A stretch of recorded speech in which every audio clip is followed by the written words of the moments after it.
logical on the old why are we all here question, like why does this all exist instead of nothing?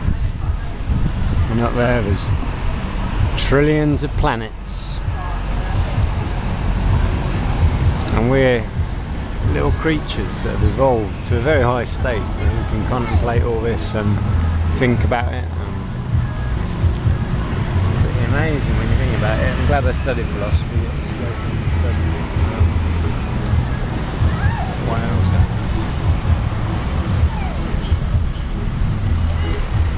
Here for a short time, not for a long time, as Gareth used to say. What a magical world we live in. Wow. Yeah, I think me and my mum were very similar. I remember I was always into martial arts as a kid. I was always into physical. I went running with a bag of bricks on my back. So I wanted to be a Marine when I was like 15 or 14 years old or something. Ended up in hospital. Finished the run though. But yeah, there's another movie called Dragon, Bruce Lee story. It's got an amazing soundtrack, classical music, which my mum was always into. I like classical music too, and it's really good. And I remember watching that movie and my mum coming into the lounge and saying, "What's that music? What's that music?" And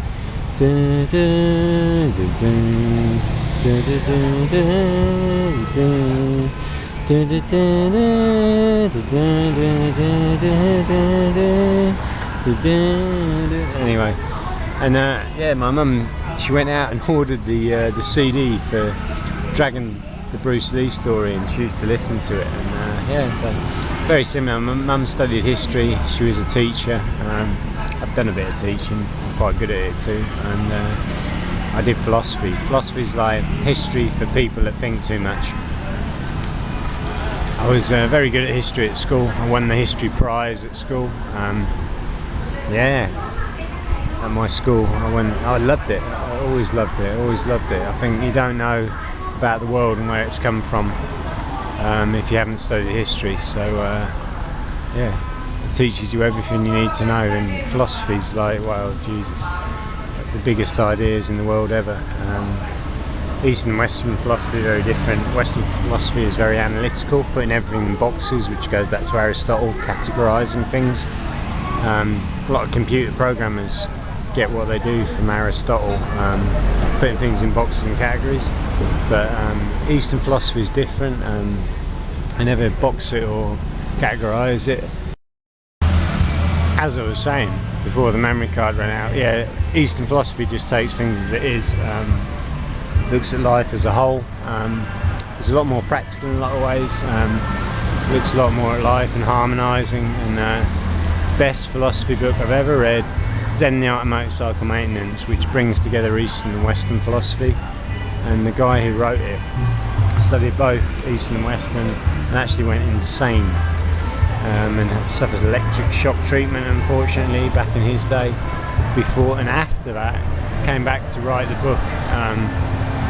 Which is a road trip for America, hence the name Zen, the Art of Motorcycle Maintenance.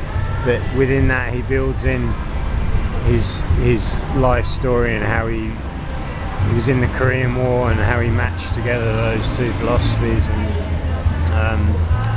yeah, it's absolutely fascinating, but it does kind of stretch your mind. I've read it I had to read it about 5 times before I got it, but yeah, it's absolutely incredible. Zen and the Art of Motorcycle Maintenance by M.P. Isig. Fantastic. Bestseller around the world, one of the best-selling books of all time. Still being sold today. He would appreciate the sunset, as my mum would, and as I do, and as I'm sure you will do. Yeah, and so the conclusion of all philosophers is no one knows. No one knows. And yeah, there's an ever-expanding universe out there and up there.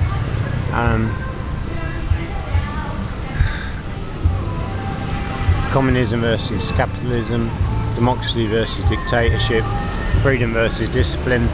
It's all a balance. It's all a balancing act. And actually, the Chinese philosopher what do I know about this? Guess I read too much. Lin Yu Tang, again, is very much like Robert van Persie, but he came from China. He's a Chinese scholar from 100 years ago, and he wrote a book called The Art of Living, and yeah, again, it's all about balancing between freedom and discipline, and we don't really know, but we do our best.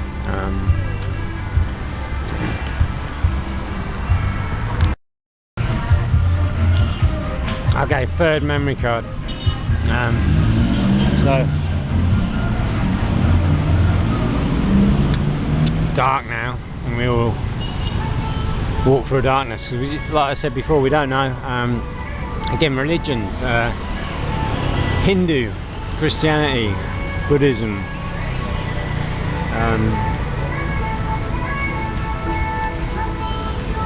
Muslim faith, all just a competing set of ideas. We don't know, no one knows it.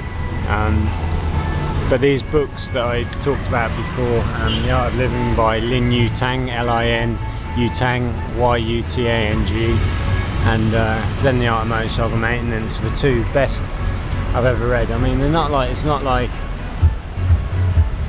they're not well known. Well, they are well known, they're both bestsellers, but people always talk about Aristotle and Socrates in the Western world, and the more modern Western philosophers, and then they all talk Heidegger and all that, and then they all talk about Chinese philosophy, the art of war, and what else do they do about Eastern philosophy? I can't remember right now.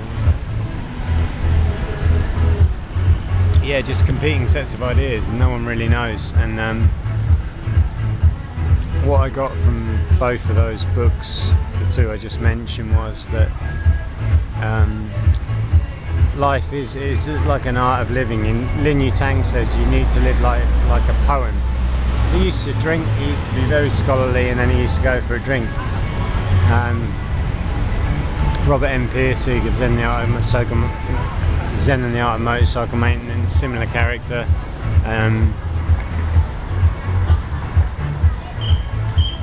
Both tested the extremes of life, were both very academic but very worldly as well. Yeah, I guess this night at this beach is the conclusion of studying for about 15 years these topics, and just letting you know. No one knows, so try your best, be nice. Be nice to people. Try and be as fair as you can be. Don't get taken for a ride. And enjoy it. Yeah, enjoy it. Life's a journey, not a destination. We're here for a short time, not for a long time. Yeah, but study hard, because it enriches your life. The more you know about the history and the philosophy, and just not all that crap, but just football and people, and just having a beer and having a chat. Like, that's what life's about. And see someone lonely, and give them a bit of company, and yeah, do your best.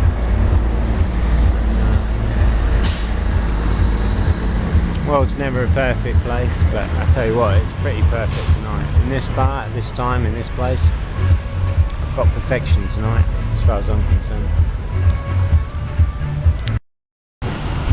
And let's finish on perfection, the perfection of a life. This is from Robert M. Piercy, Zen, the Art of Motorcycle Maintenance. Basically, he did a thesis on quality. How do you define quality? How do you define what quality is? And when he was a philosophy student, he used to challenge his professors at the university, which made him very unpopular, which is why he got the name Phaedrus, which was some Greek. He wasn't very popular. And yeah, how do you define quality? Like, what's good, what's bad?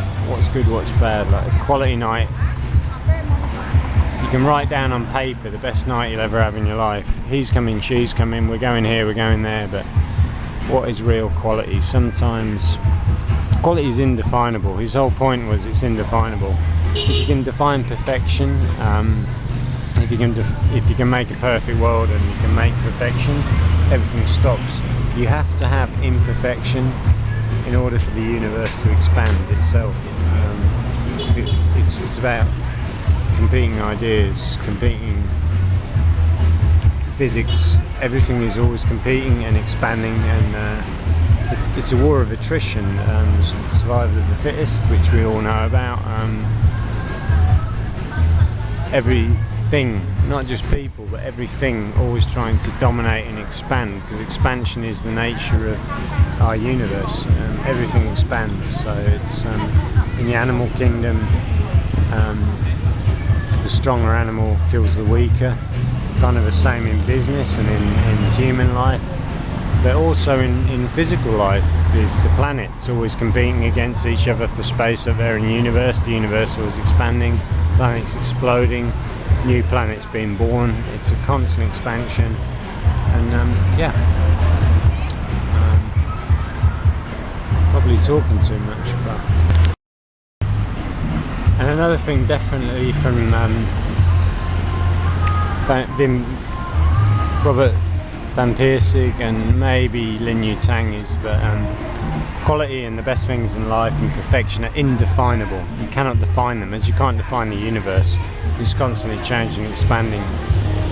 So Western philosophy tries to put everything into neat boxes. You cannot, same as you can't with any life, you cannot put things in neat boxes. It's impossible. It's impossible. So you have to have an acceptance of that, and religion, Christianity is all about rules. Islam a bit the same. I better be careful, I don't want to upset anyone. Buddhism is all about quieting of the mind and kind of retreat from the world. I've studied Buddhism, but it doesn't compete enough for me. Like, you've got to stop the tyrants, and sometimes you've got to use physical force. Buddhists don't do that enough for me. Just look at what's happened in Burma with the Rohingya, you can see that. Indefinable. Perfection's indefinable. Has to be.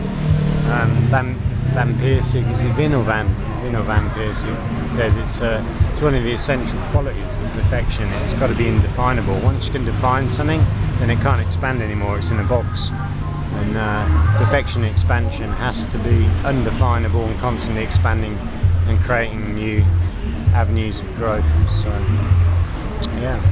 do the same, grow and grow. So the perfection of a life, which was a goal I set myself a few years ago, is an ongoing project. You can never be perfect. Nothing can, no one. We can try our best.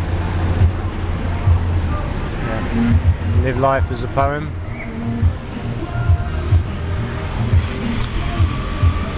Try and be nice, because this life's not easy for anybody. I enjoy helping as much as I can. Perfection not possible, but try.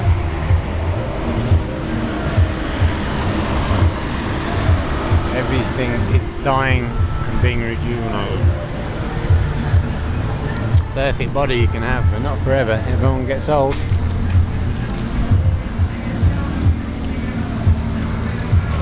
I like to consider myself a very positive person. I think if you meet me and spend time with me, really that's the case. But there's a lot of hardwired thinking that's gone into the way I live my life and what I do and the people I surround myself with. It's not all chance.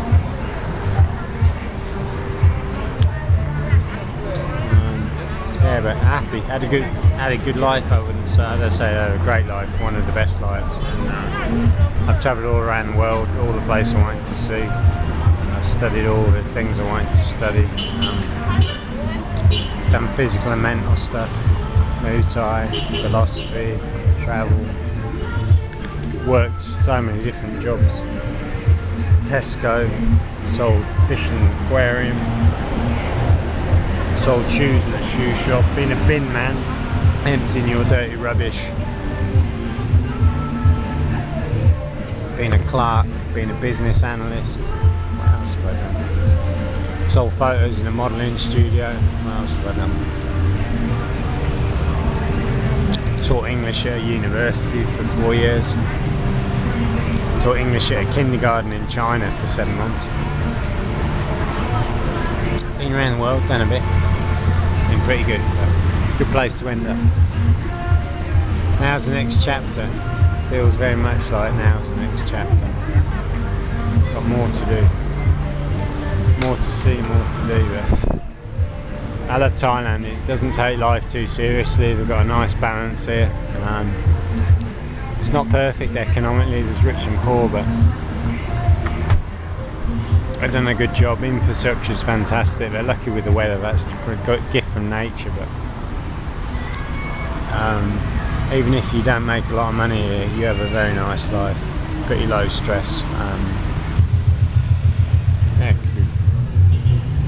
could be better, but yeah, I've been to Cambodia, Vietnam, Laos, and those countries, they've really screwed up. So this one's done good, and it's done good. Yeah, I think this is for people that like to think probably too much, but for me, like most people can get through life pretty well. You've got good friends, good family, hopefully a nice stable job and a nice place to live with good laws and security. And but if you like to think and test the boundaries of life, and you'll always pop out. Sometimes you'll think too much, sometimes you'll concentrate too much on your physical body,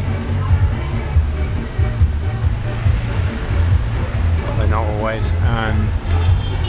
Sometimes you'll make too much money and work too hard, sometimes you won't have enough money. That's what it's like. Like I say, not for most people. This is a minority life, but Dad, I know you're alive and say this, you should always try to keep your finances in check, because you've got to have money to keep things going. But follow your passions, very important. The passionate people in life, they're the sparks. Again, Van Piersig in Zen the Art of Maintenance says the sparks are those that test the boundaries, but they're very vulnerable people, because you're always on the edge, you're always pushing, sometimes too hard, and you break down, as he did, or you don't save enough money, you spend too much, or whatever. Yeah, try and keep things in balance, but it's not always possible. Don't be too hard on yourself. It's hard for everyone. It's not always possible to stay in balance. So yeah, strive and strive. Try and get the best out of life you can. It's like making wine. You've got to squeeze those grapes to get the best stuff out. Hard at times, but worth it. I've been down and out a few times. Not down and out, like living on the street, but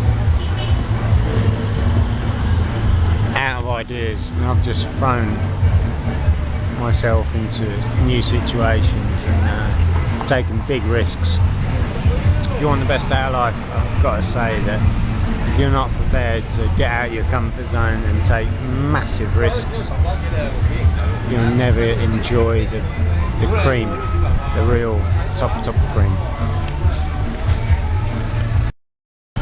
And the last quote, maybe this comes from a self-help book: freedom comes from discipline. You've got to balance those two, freedom and discipline. Test your freedom, but have discipline at the same time. Don't let yourself go too much physically, financially. You can, but you always need to get back. Always need to have the energy to get back. So yeah, freedom comes from discipline.